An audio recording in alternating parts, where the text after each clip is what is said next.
was saying, it's going on all the time. Like at night when I lay down, I get this terrible sour taste in my mouth. I mean, it's horrible. It's not normal.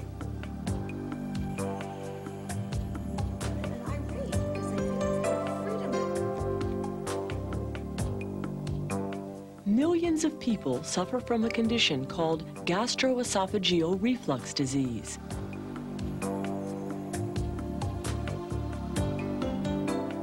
If you experience frequent heartburn, a sour taste in the mouth, or a burning sensation in your throat, you may have gastroesophageal reflux disease, or reflux for short.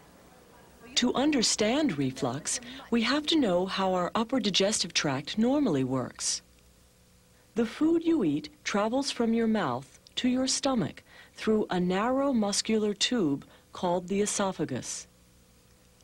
The esophagus passes through an opening in a sheet-like muscle called the diaphragm. This opening is called the hiatus. Below the hiatus, the esophagus empties into the stomach. Normally, a muscular valve called the lower esophageal sphincter closes the esophagus.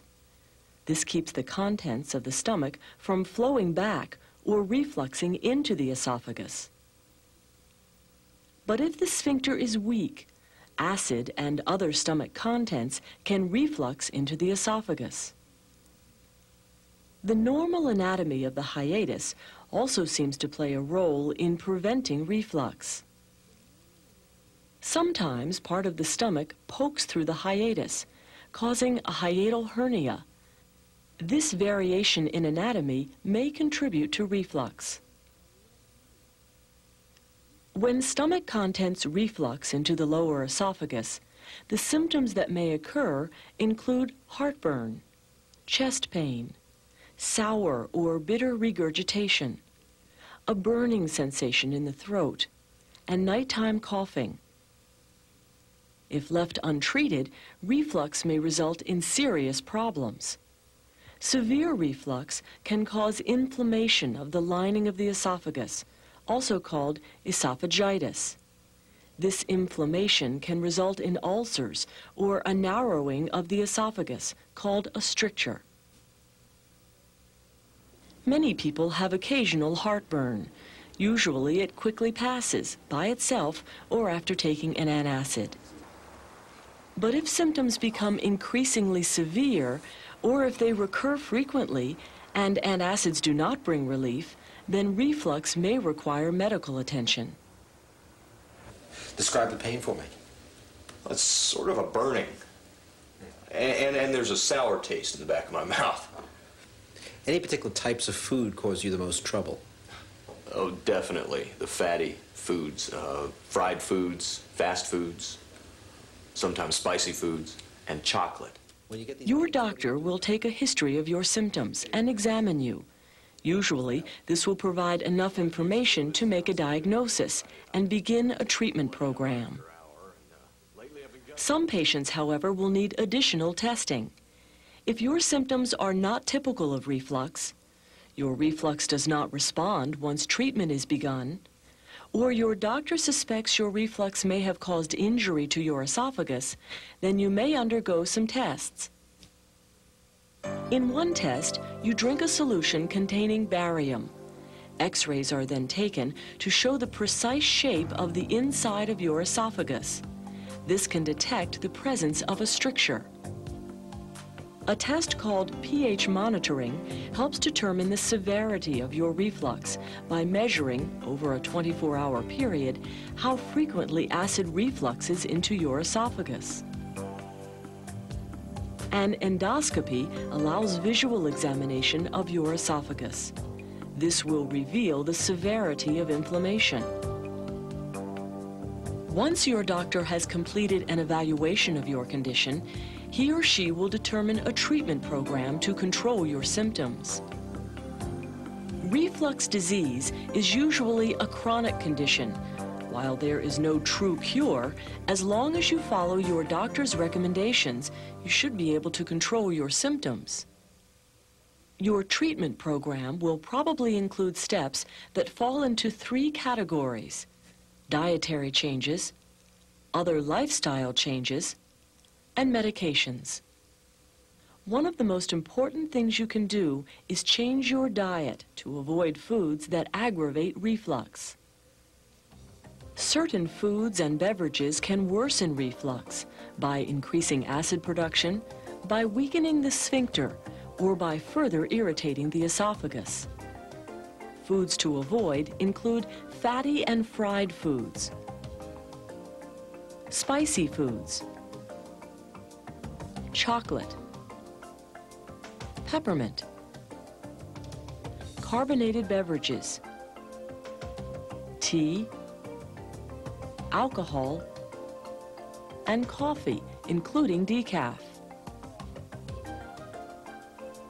Adjusting some aspects of your lifestyle will also be an important part of your treatment program. Being overweight seems to contribute to reflux, so your doctor may recommend you lose weight. Wearing looser clothes can also help. If you smoke, you should quit, since smoking appears to contribute to the problem. Eating habits can play a role in reflux as well. Rushing through meals can add to reflux. So you'll want to maintain regular meal times and take your time eating. It's also a good idea to eat several small meals throughout the day, rather than 1 or 2 large ones. If reflux occurs at night, your doctor may recommend raising the head of your bed about 6 inches. This helps keep stomach contents where they belong. And it helps not to eat or drink anything for 2 to 3 hours before lying down or going to sleep. Making changes like these will require real effort, but remember, in most cases, they work. Medications are another important part of your treatment. There are 3 types that help reduce the symptoms of reflux. Your doctor may suggest you use over-the-counter antacids for relief of occasional symptoms. Antacids provide immediate relief by neutralizing stomach acid, but they only work for a short period of time. Since acid is the major cause of inflammation in the esophagus, your doctor may prescribe acid suppressors, which reduce the amount of acid produced in your stomach. To be effective in preventing reflux, acid suppressors must be taken on a regular schedule. You may also be prescribed prokinetic drugs. These prevent reflux by helping the sphincter to work better and by helping the stomach to empty faster. In most cases, dietary changes, lifestyle changes, and medications do work to control reflux symptoms and prevent complications. For a few patients with severe symptoms or complications, surgery may be necessary. Such surgery is usually effective in preventing reflux and eliminating the need for medication. When gastroesophageal reflux disease is diagnosed early, symptoms can usually be alleviated and complications prevented. Dad, will you come and play catch with me? Oh, yes, of course, sweetheart. I'll be there in just a minute, okay? Regardless of how good you feel, remember that if you return to old habits, your reflux will probably return too. You know better than anyone how unpleasant reflux can be. Watch what you eat, make the lifestyle changes your doctor recommends, and use your medications. You'll soon be feeling better.